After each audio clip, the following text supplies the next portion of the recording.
stop sharing also. Thank you, everyone. I think our next speaker is Lennart. I think I saw you on the call. Yeah, I'll do a presentation of Agon FORTH. I'll share the single window, and that's the that one. Yep, I can see that. And now I have to visit that window myself so I can start off. Now, this is what you see when you start up Agon. This is the emulator, not a real machine, but the real machine behaves mostly the same. We do this one, well, normally most people put basic in their auto-exec.txt. We could put FORTH in it as well. But now we leave basic. We load FORTH 24 FORTH 24.bin, run it, and off we go. We're into FORTH. And this is 24-bit FORTH. The video game will as well run in the 16-bit FORTH. The good thing is it will Agon has a class of programs that are allowed only 32 kilobytes. And when you use that, you can just start them as a command like this. If we leave FORTH again, if we do cf, we have also a FORTH, but it started as a command. From basic, you can start that from basic as well. But here the SP, the stack pointer is only 32K. But it's possible to turnkey the game, to turn the game in, to use, this is Spacer is the name of the game. We started here. Oh, and that's the demo effect. We can shoot the monsters, the alien ships. Not dwell on it too long because it's but that's how the game can be started as, and then it's a 16-bit, a full 16-bit FORTH. Now back to the 24-bit FORTH again, run, and now we see that we have like 400 kilobytes or so at our disposal, more than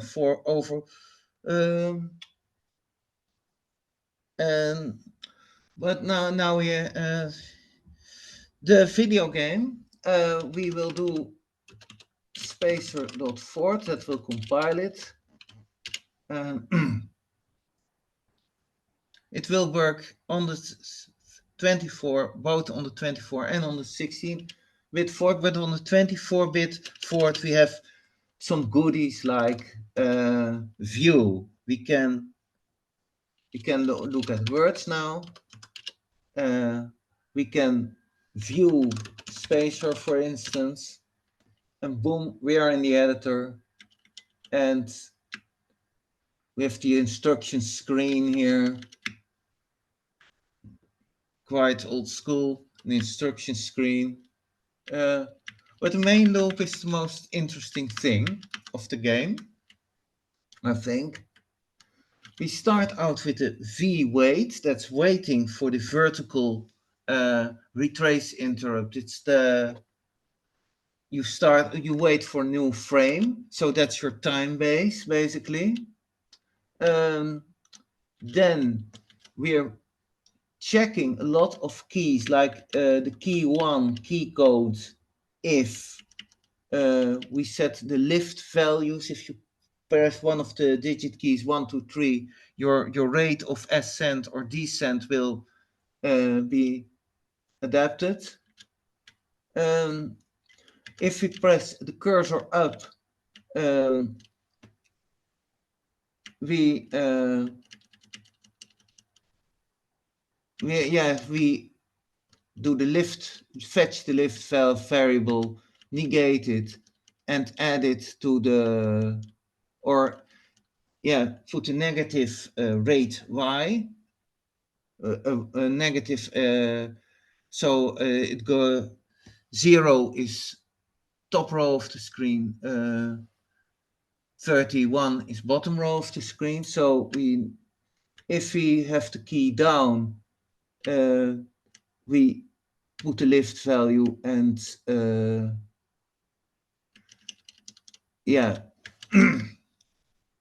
and then don't negate it. So we go to the bottom row, towards the bottom row. Then we have the set rate x for those are fixed values, -8 or +8 for left and right. Space is firing the laser, that's our fire button. Escape is quitting. The number of ships is reduced to 0, so the game is over instantly. Those are the keys. And what the Agon operating system in fact does is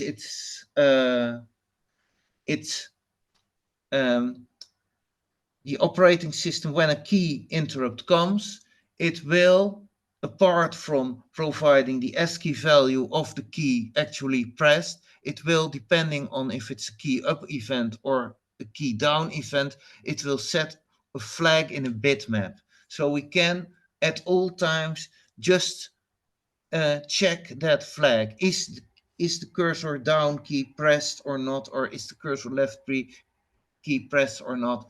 Agon provides that service, so we use it. Now, that's the doing the key stuff.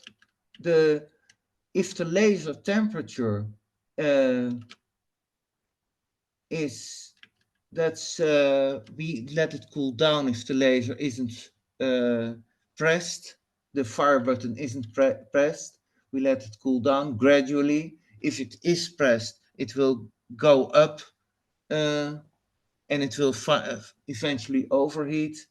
Then what's good to know, it's an what you call it, it's a character-based, we used character-based graphics. There are two reasons, in fact.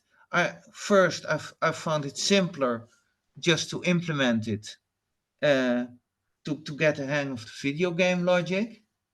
And second, there's another computer that's called Cerberus that actually only has character-based graphics, and I wanted to keep the door open to port it to that machine as well. And probably the Agon version will gain sprites and pixel scrolling in the end, but it's not here. We scroll the whole background to the left. This is the scroll timer thing. The scroll period so once in every 4 or 8 frames, we scroll the whole screen, the whole background, one character to the left. Scroll background function. We have another timer that we increase, and then if the timer reaches the end period, we add an alien, an enemy. An enemy can be one of the ships we just saw. Then there in the main loop we reduce the fuel level. So if the fuel is too low, if it reaches 0, we force the Y rate to 2. So we force the ship to descend, so to crash into the ground, in fact. And then we show the score if the fuel gets to a certain low point. When it changes to the next tick on the fuel gauge. Move ships does the logic of moving the coordinates of the ships by their rates and then redrawing them again. We had a hide ships, and then there's a collision detect. If we are collision detect, we quit the main loop, we deduce we remove one of our ships from what we have. We top up the fuel, set fuel tops up the fuel of that new ship we have, and then we repeat. That's how the main loop works. We could refactor it into much smaller details. Let's see what, say, the scroll background thing. That's, I think, the most interesting part of that game. Now, first, this is a self-contained game. It has all the custom graphics as 8x8 cells. I can basically design them in my head as hex numbers. I used to work on a TI-99 4A in the 80s. That was the way hex numbers was the way to go to define your characters. So we have some defining words for them, some words to define these characters. The ships, the exploding ship, etc.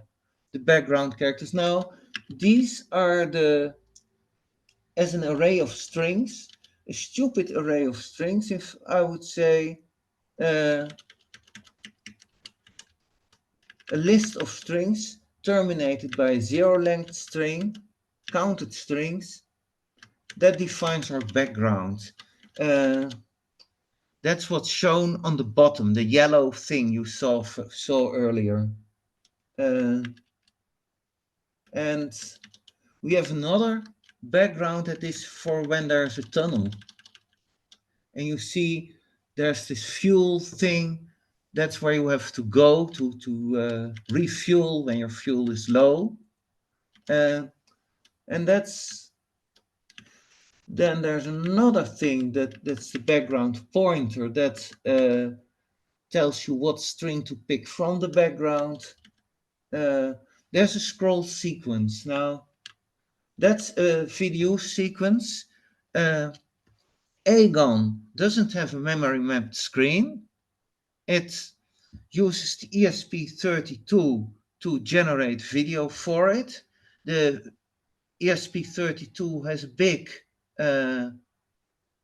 set of commands like patterned after the BBC basic video commands. So cursor up, cursor down, draw a character, draw a line, plot a circle, anything like this, but also to set a window, to scroll text. And this sequence first set a text viewport to exclude the bottom row, so the row with the score will not scroll, just what's above it,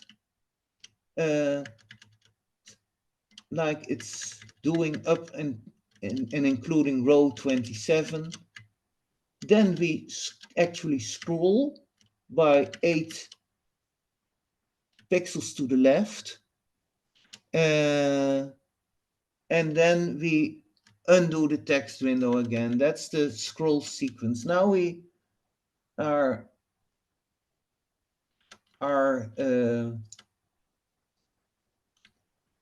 now we want to go to the scroll background.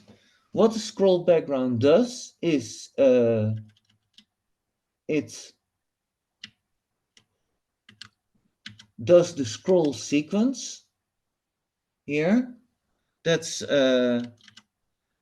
it's instructing the video processor to do that. So we don't have to move the bytes around ourselves. Now we have the play field. The play field represents the characters that are in the background. These are the little white dots that are the stars, and that is the yellow background. And the asteroids when we have asteroids. And then we do a row by row. We step through the playfield array. We move the characters one to the left, a 32 byte C move we remove the rows of characters one position to the left. Then we use the new char function, the new character function, to get a new character in the rightmost position in that row. And the new character function is kind of complex, more complex than it should be. We store it in the play field I plus 39 plus C store. We store it in the play field array. And the play field is used to redraw characters that we override with our ships or with our laser beam, and it's used to detect collisions. Then we emit that character as well at its XY position, the row number and position 39. That's the rightmost position in that row. We draw the new character, the same new character. Then if we are at a certain row, we switch the color from white to yellow. So the the lower part of the background will be drawn in yellow. And we step by 40 plus loop. So we step through the play field in steps of 40, and each row is 40 characters. So that's the first thing. And then we have we put the background pointer, we move it to the next string in that list that you saw. And if we are at the end, if the fuel is low, we just set it to the start of the fuel tunnel list, and otherwise we use the normal list. And then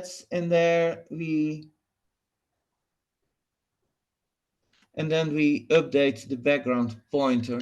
And then the new character function, definitely up for refactorization.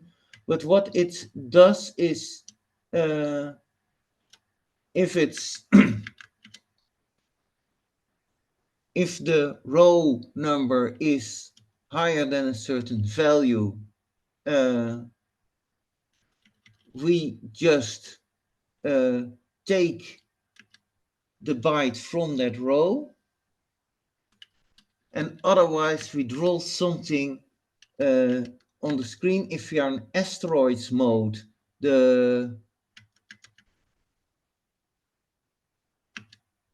this is all logic of drawing.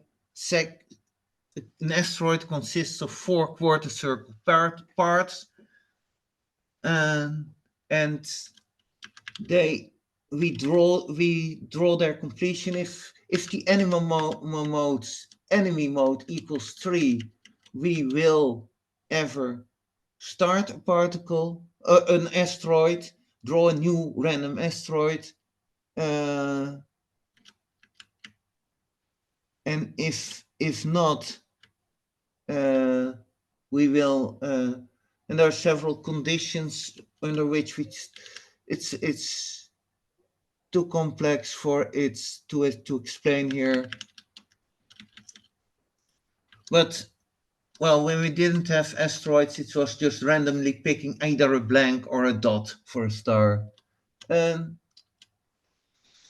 So what could we do now? We could do a little playing with the game. We want to see if we can enter the fuel tunnel, and we will set fuel, get there, and instead of 10,000, we give us only 1200. Then we have frequent refueling, and then we save and we do OK. Is reload the currently selected file. And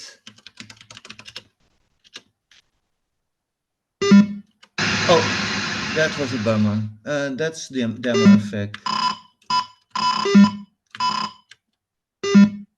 But we have far less fuel than we should have normally. Oh, bummer. I play better when it's not demonstrating, but we shoot the lift. Now we are in the fuel tunnel and we see the fuel going up. But, oh, now our laser overheats. That's also in the game. What you see, I'll play once more.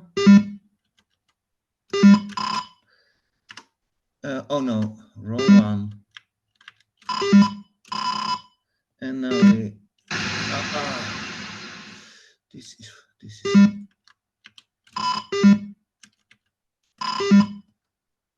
now we have the, oh, now we crashed into the ground. Oh, this is pathetic. But if you don't refuel,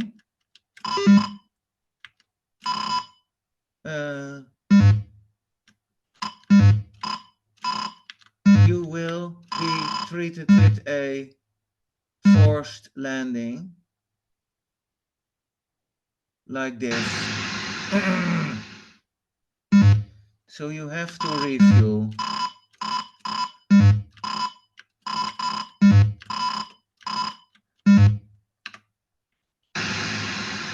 But it's now that's the one thing you won't add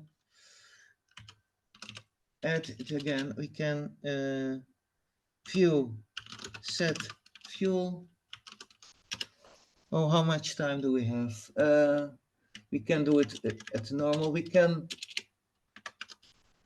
show you the asteroid level. Well, I think I can. We have it now in the normal. Did we? Don't guess. Set fuel. Did we change it to the correct? Oh. No.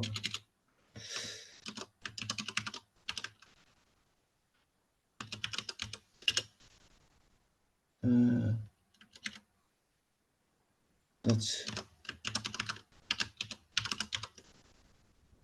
Oh.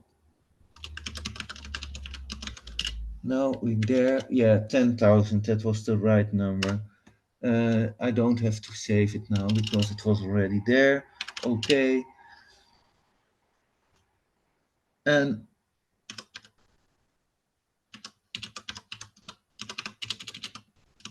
there are nice things like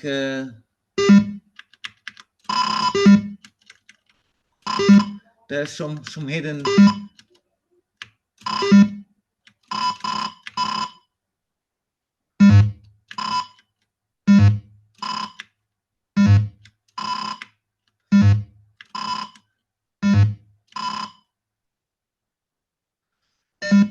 so these are ships that emit missiles. The missiles that are on these things are also governed by the move ships. These are our own ship, the enemy ship. Now these are the asteroids. These are part of the background. You can't blast them away with your laser. You have to dodge them. But I think that's enough now. That's great, Lennart. Yeah, and then of course there are nice things like when you are at a higher level, you get less fuel. When you get a new ship or refuel, and when you are at a higher level, you have to hit each enemy ship twice or 3 times before it dies, and it changes color in the meantime. and I got all that logic implemented in Fort. Are there questions? Yeah. So I don't know whether anybody's got any questions. I've got a question.